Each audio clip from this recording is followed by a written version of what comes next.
खबरों के माध्यम से हमसे जुड़े रहने के लिए YouTube पर हमारे चैनल को सब्सक्राइब करें और बेल आइकन को दबाकर घंटी बजाएं।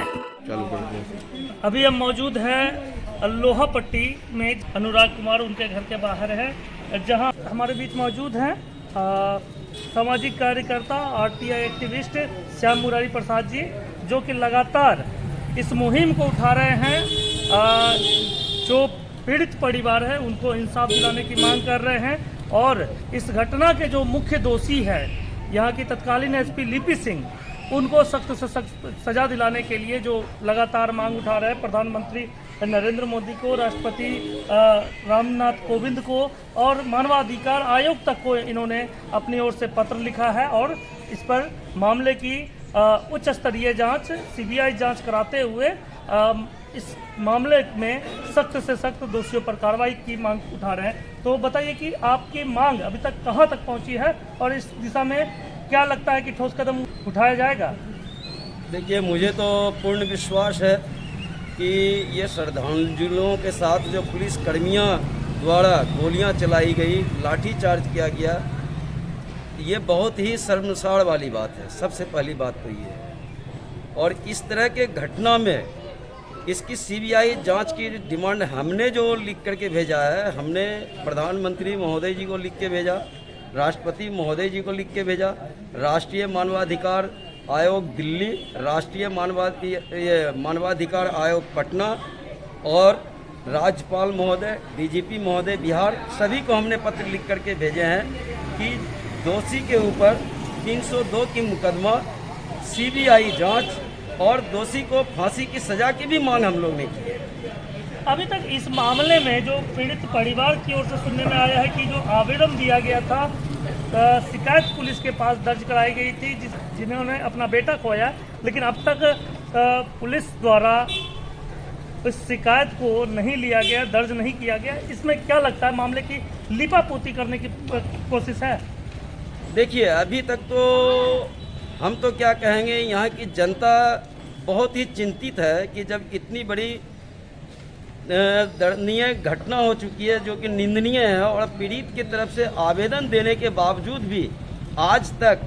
पुलिस अधीक्षक महोदय के ऊपर एफआईआर नहीं हुआ, ये बहुत ही चिंतित वाली बात है। इससे अब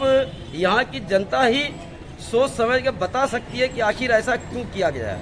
या तो सत्ता पक्ष की सुपुत्री होने के कारण इसको पूरा जो है दबाया जा रहा है। क्या लगता है कि जिस प्रकार से लोग यहाँ के डिमांड कर रहे हैं और ये लगातार इसको लेकर दबाव प्रशासन पर बनाए थे, जिसके बाद सुनने में आया है कि करीब 1000 लोगों के ऊपर जो एफआईआर फिर से दर्ज किया गया है, जबकि जो मुख्य दोषी है, मुख्य आरोपी है, उसके ऊपर दर्ज करने के बजाय श्रद्धालुओं पर ही, पूजा समितियों के कार्यकर्ताओं पर ही एफआईआर दर्ज किया जाना, क्या लगता है पुलिस किस ओर जा रही है? देखिए, ये तो अब एक जांच की विषय है, ये जांच होनी चाहिए। यहाँ पे सभी ओर सीसीटीवी कैमरा लगा हुआ है, सीसीटीवी कैमरे की फुटेज को खंगाला जाए, उसके अनुसार जो भी है दंडनीय को, जो भी दोषी करार पाया जाता है उसके ऊपर जो है दोषी को जो है सजा होनी चाहिए। दूसरी चीज़ एक ये भी मुख्य बात है कि उस दिन जो घटनाक्रम में एक सफ़ेद ड्रेस पहन के जो लाठी चार्ज कर रहा था, उसको चिन्हित करके उसका नाम वगैरह उजागर करते हुए सबसे सर्वप्रथम उसके ऊपर भी जो है एफआईआर किया जाए। और जिस प्रकार से कि मतलब ये भी चर्चा में आई है कि वो जो लाठी चार्ज करने की जिसकी बात आप कर रहे हैं, वो उसके बारे में चर्चा है कि कोई कृष्ण कुमार था जो कि लिपि सिंह का कोई निजी सचिव था। तो क्या लगता है कि इसमें सीधे सीधे लिपि सिंह का खुद ही हस्तक्षेप तो नहीं था? देखिए, इस विषय पे अभी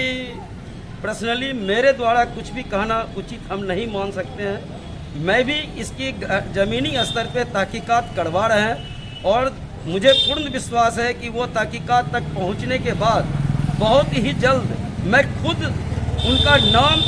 पता, सब कुछ उजागर करने वाला हूँ। जिस प्रकार से नए एसपी और नए डीएम से लोगों को उम्मीद जगी थी कि ये कुछ सही दिशा में काम करेंगे, इनके जो काम करने का जो शैली पहले देखा गया है, तो क्या लगता है कि नए एसपी और डीएम भी सरकार के दबाव में काम कर रही है? देखिए, हम लोग तो यही जानते हैं कि ये सब जितने भी हैं ये जनता के सेवक हैं और हम लोगों के लिए अभी आज की तारीख में जितने भी पदाधिकारी यहाँ पे सभी एक तरह से मेहमान हैं। अब उनको सोचना चाहिए कि वो जनता को मूवमेंट को देखते हुए दोषी को पकड़ने में कामयाब होते हैं या जो दोषी नहीं है उसी को पकड़ने में कामयाब होते हैं। अब ये तो जांच का विषय है, इसलिए हम तो भारत सरकार और बिहार सरकार से यही गुजारिश करूंगा कि जल्द से जल्द इसको सीबीआई जांच करवाने का आदेश दे। उसके लिए हम लोग बहुत ही सोच रहे हैं कि जितना जल्द हो उनकी जांच करवा दी।